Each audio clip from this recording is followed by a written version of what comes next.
previously on my last video. Tune in next time where we find out who are the remaining players of the Atlanta Thrashers. Hello everyone, it's hockeyXchange here, and welcome back to the channel that talks about everyday hockey. First off, I just want to say, wow, just wow. Thank you so much for the tremendous response and positivity. I would have never guessed how well the video was going to perform. I don't think this video would ever live up to it either. But it is here. You've all been waiting for it, and for those who are new, please do check out my previous video where I look at the previous defunct teams and their players. Today, we will be looking at the last group of players who played for the Atlanta Thrashers. Yeah, I already sort of made a video like this in shorts format, but since I still have you here, why not learn more about these players with this video? So with that, I hope you enjoy. Let's start with what this professional hockey franchise was. The Atlanta Thrashers were an NHL team that was founded in 1997, which was one of 4 new expansion teams during the end of the 20th century.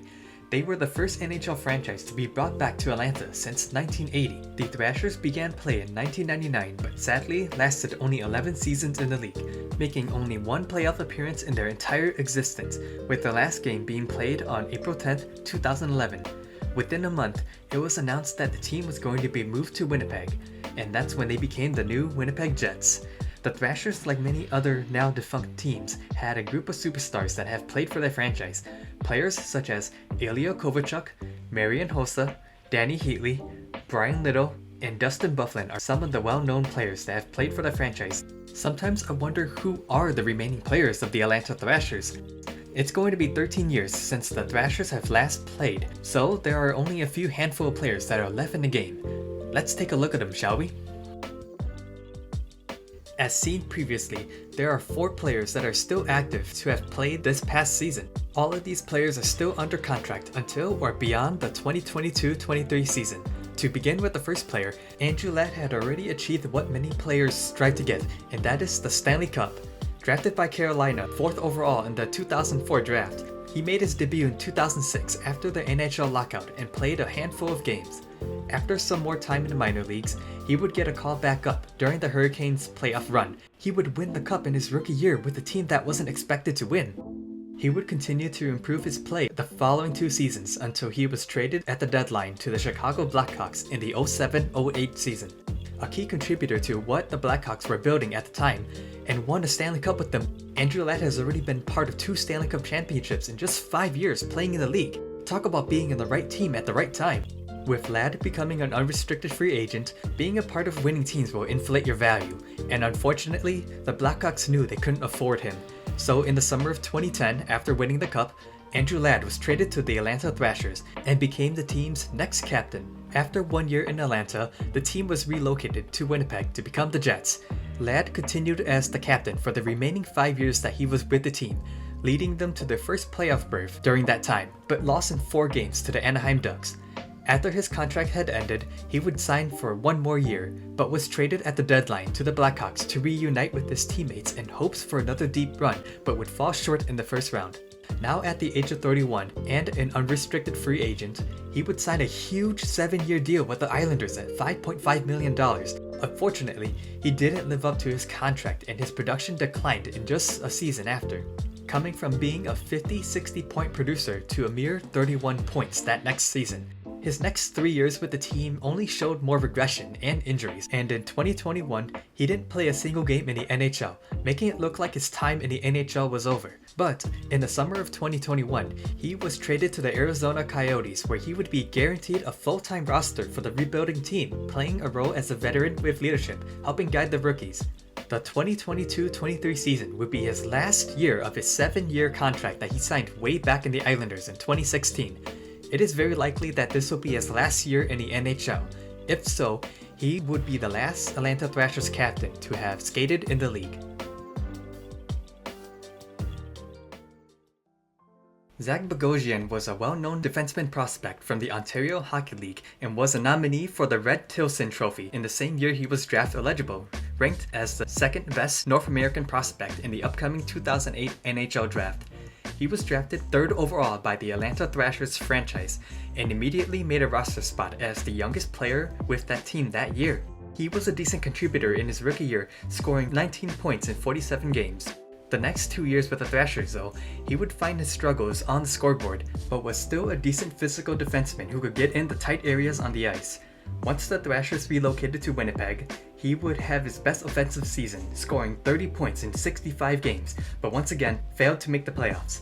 And that would be a continuing pattern, playing 12 seasons with no regular season success. In 2020, he would have his contract terminated by the Buffalo Sabres after refusing to be demoted to the minor leagues. It may have looked like his career was coming to an end, but fortunately, he was picked up by the Tampa Bay Lightning and played his first playoff game that same year. This would be the year that Tampa would make it all the way to the finals and win a Stanley Cup, playing a contributing role, scoring 4 assists in 20 games. His expectations as a 3rd overall pick is disappointing, as he was selected high in the draft. It didn't help that the first 2 players picked over him were future Hall of Famers Steven Stamkos and Drew Doughty. He may not have lived up to his draft pick, but who can argue a Stanley Cup? This season will be his last year for his contract with Tampa, so it is likely we will be seeing his career come to an end if he doesn't get a new contract this coming off season.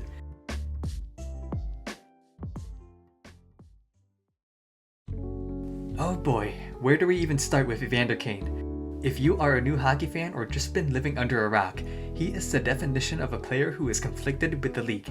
But first, let's talk about his career so far. Evander Kane, during his time in Major Junior, was the number one to be known, playing with the Vancouver Giants in the Western Hockey League from 2006 all the way to 2009. In his last 2 years with the team, he would produce substantially, with his final year producing an all-time record 48 goals and 96 points. He would then be drafted 4th overall by the Atlanta Thrashers in 2009, and at the time was the highest drafted black player in league history. He is a powerful dynamic power forward who could help you score and is a tough fighter, once going up against one of the biggest goons in the NHL as a rookie and knocking him out. This began his reputation of being a player that you did not want to mess with. But his greatest strength was also his greatest weakness. Rumors of having issues with teammates in the locker room, from abuse to assault allegations, gambling issues leading him to declaring bankruptcy, to even faking a COVID card, getting suspended 21 games. And that's just scratching the surface. But when he isn't causing trouble on the ice, he does have the ability to score 30 goals in a healthy season and can be a really good player when in the right situation.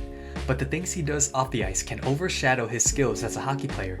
His career has had him rounding up in Edmonton, where he has signed a 4-year contract that would begin this season. Many people are having him as a dark horse to be a 40-50 goal scorer if he's able to recapture the magic run playing with McDavid or Draisaitl. It is not a surprise that in his last 58 games, including the playoffs, he scored 35 goals. If stretched out to a full regular season, that's a nearly 50-goal pace. He is the only active member of the Atlanta Thrashers to have his contract extended beyond the 2023 and 24 season, and is also the youngest player of the group. Realistically, he has the best shot of becoming the last active member of the Atlanta Thrashers. If he can get his off-season shenanigans in order and keeps his head low on the ice moving forward, there is no doubt he can stay in the league. But how many more times are we going to give Evander Kane a chance before he's officially out of the NHL?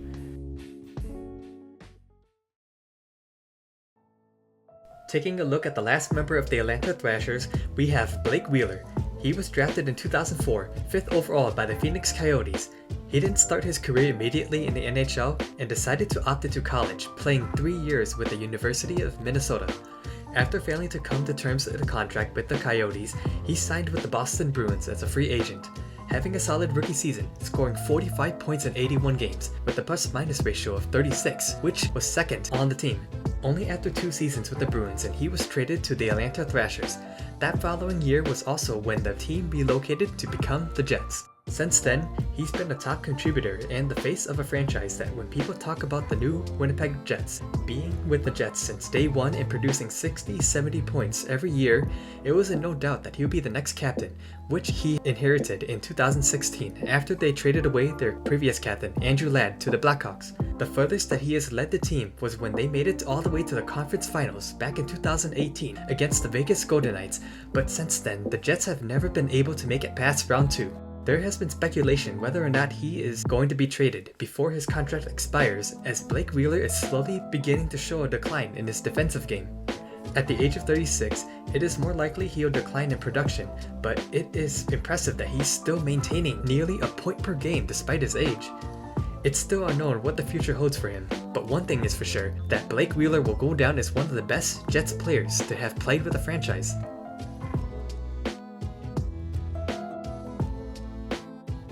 And there you have it, all the remaining players of the Atlanta Thrashers. There are a few more players that are still playing professional hockey overseas that have played for the Thrashers franchise, but I just wanted to focus on players that were still playing at the National Hockey League level. This project, as you can see, was an ambitious one to make, and had to be split into 2 portions, but I just wanted to say thank you for all the support these past couple of weeks.